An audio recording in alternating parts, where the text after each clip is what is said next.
Hey everybody, it's the Man Master. I'm doing another video. It's been a long time. It feels like it's been forever. It's just a lot of stuff has happened the last couple of weeks that I haven't released videos. There was a very important person to me that unfortunately left my place of employment, and that was kind of a devastating moment, honestly, but I'm not going to go into that. A lot of other stuff going on. I'm just trying to move along with a lot of different things in life that I am trying to get better with. So anyways, what this video is about is the current accusations brought against, well, not only one person, but a bunch of people. But I'm going to talk about specifically today about one person that some of these sort of Me Too-ish accusations have been coming forward towards, and that's Axl Rose. Now, I'm a big Guns N' Roses fan. I've been since I was 10, 11 years old, and I bought some of the albums. I'll just say that the two albums when they came out. I'll just say that I'm old, so may not look as old as I am. I'm like 100 years old. But yeah, it's one of those things that, you are a kid and you're really into a band. And I saw them live too back in the day, and with 4 out of 5 of the original members. So it's pretty cool. Just keep that in mind. So I know pretty well-rounded on the Guns N' Roses fanology. And also we're doing a song with my cover band. We're doing Welcome to the Jungle. I wanted to do It's So Easy. That'll play a part in this video too. So this is my opinion of Axl Rose, the accusations. Now, I've come to be very controversial on my takes on allegations against rock stars, especially considering the context of the time that these things supposedly take place. I do fear that some people will regret something that they did 30 years, 40 years ago, and then or somehow in their mind remember it differently. I do fear that. Now, that said, and also I wanted to mention, the Marilyn Manson accusations that happened years back, even though the court, I don't remember what the court voted to say or whatever, or voted to say, what the verdict was. I don't recall, but it does look bad for Marilyn Manson to some extent. Not completely terrible. Now, I don't believe the accusations to a certain extent because of which I'm going to do videos about this, by the way, because tying it into the whole satanic panic and like the repressed memories thing on Evan Rachel Wood's part was just totally disingenuous and very cult-like. There's a lot of cult-like aspects to the whole case, actually. Now, with Axl Rose, this is going to surprise people. I think there's a big chance that he's guilty as charged. Now, the reasoning behind this is multiple reasons. Now, case in point, back in the mid-2000s, pre-Chinese Democracy actual release, I was on like these MyGNR forums, and there was some hearsay being perpetuated on there about this supposed assault that happened.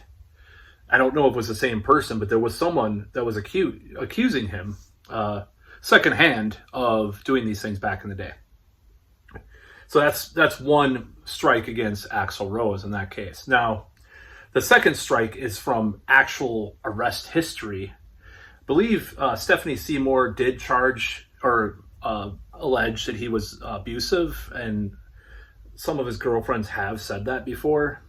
I don't think it was Aaron Everly, but I think it was maybe Stephanie Seymour. I think he was arrested. He was arrested for violence in general towards his neighbor. That's what Back Off Bitch and Right Next Door to Hell are allegedly about, those two songs. So, and it's not a laughing matter, but I'm just laughing because his lyrics are kind of ridiculous, but unintentionally funny. Now, there has been a pattern of, and I'm not talking about the first Appetite for Destruction cover, the band cover or whatever. I'm not going to count that as part of this. It was just a work of art that they liked as a band and wanted to use. There has been a pattern. I'm not trying to virtue signal here. I'm not trying to sound like a leftoid, quote unquote. But there is a pattern of actual misogyny with regards to Guns N' Roses. Now, case in point, It's So Easy. You know, some of the lyrics. Turn around, bitch, I got a use for you. You've got nothing besides, nothing better to do. And I'm bored. You know, I mean, that's a bad lyric. Now, there's plenty of rock bands with sexist lyrics. Like Rolling Stones were the kings of sexist lyrics back in the day. It was kind of raunchy lyrics and misogynist, chauvinist lyrics that people kind of clammed onto and thought were kind of ironic and funny and, you know, like under my thumb or whatever. Now, the second, that would be one thing, you know, that would be one thing to have this weird album cover that they had to change at the last minute for Appetite for Destruction.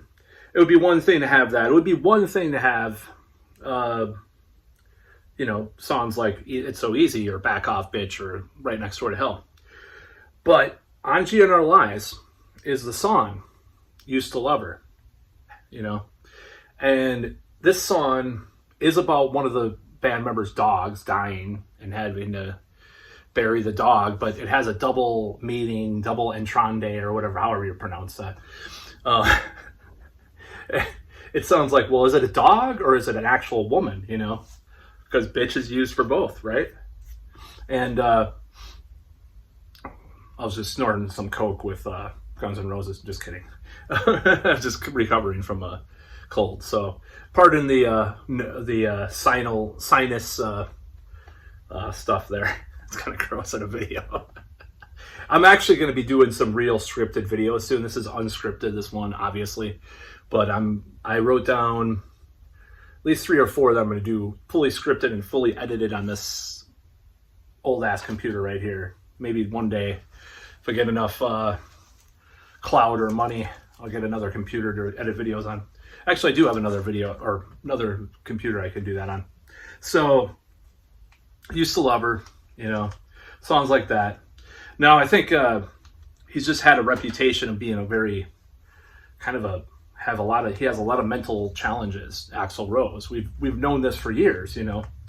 But this whole thing with this charge, I think it's very plausible.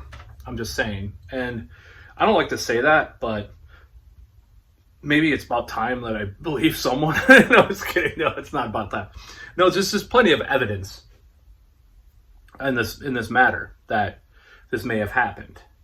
It doesn't mean that it did, but there's plenty of evidence. And, you know, why do people want to dredge up charges from 30, 40 years ago? And a lot of times it's a payday. And sometimes maybe it's somewhere in between. Maybe there's a payday and they feel like their life was traumatized. I mean, there was a woman on Twitter, or was it what's her name? There's been people that said they're like had PTSD from Twitter. I mean, that's just ridiculous. But this sounds like a plausible charge against Axl Rose, as far as if it is the same person that I'm thinking of from those forums, or the person alluded to, it does sound plausible. And it's pretty messed up. And do I think... See, I don't see things the same way as, like, I'm not going to say, like, all Me Too is bad, but all Me Too is, like, oh, believe all women or anything like that. But I'm going to say that, you know, there's some nuance to be had there, especially in this situation where, you know, if I hadn't heard about it before, if these rumors weren't going around, and maybe that's hypocritical on the part of, like, my Russell Brand defense, but there's a lot of stuff about the Russell Brand thing that bothers me from both ends of the scale. But this thing is seems more cut and dry in a way, because just knowing his behavior as a person has been very, let's just say, a little bit difficult to work with at times, in a very unsubtle way, you know. I mean, I remember when Axl Rose, the funniest Axl Rose stories I ever read was about him being, like, busted at this airport with all these crystal balls and like guns, and like because he was like going to Sedona, Arizona, like to be a new age and shit, like just weird stuff like that. Was a while back, but it was pretty funny. But do I believe that Axl Rose is guilty? I don't know. That has to be adjudicated, but I think there's a likelihood, or there's not a likelihood, but there's a very good chance that he might be guilty in this case. Now, that doesn't mean that I support how this is being done necessarily with regards to this case or anything like that, but I think there's a good chance. And I haven't read, if Colonel Kurtz does a video about this and says, oh, she interviews someone that knew Axl Rose from back then and has like all these documents and all these weird things. Like sometimes she does. Colonel Kurtz is a YouTuber, by the way, that talks about a lot of these cases, including Johnny Depp and Marilyn Manson. And if she comes forward like with all this evidence, she had a lot of evidence. That's where I learned about the weird Evan Rachel Wood like repressed memory thing. And then I did some research, and it turns out to be true that this was part of the thing with that.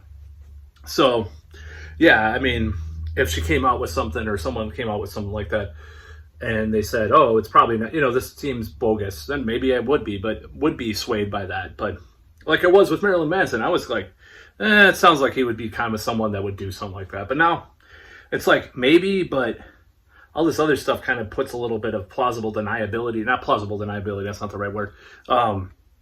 Just like, it just doesn't seem like it could be. There's just too much beyond a reasonable doubt. That's the term I was looking for. But anyways, so it was my first video since back from my vacation, staycation, whatever. I didn't go anywhere. But I'm going to be doing a lot more videos. I feel like doing them. But I want to get more into some of the serious videos and stuff other than these kind of improvised ones, which I will do still. Don't get me wrong. But that's about all.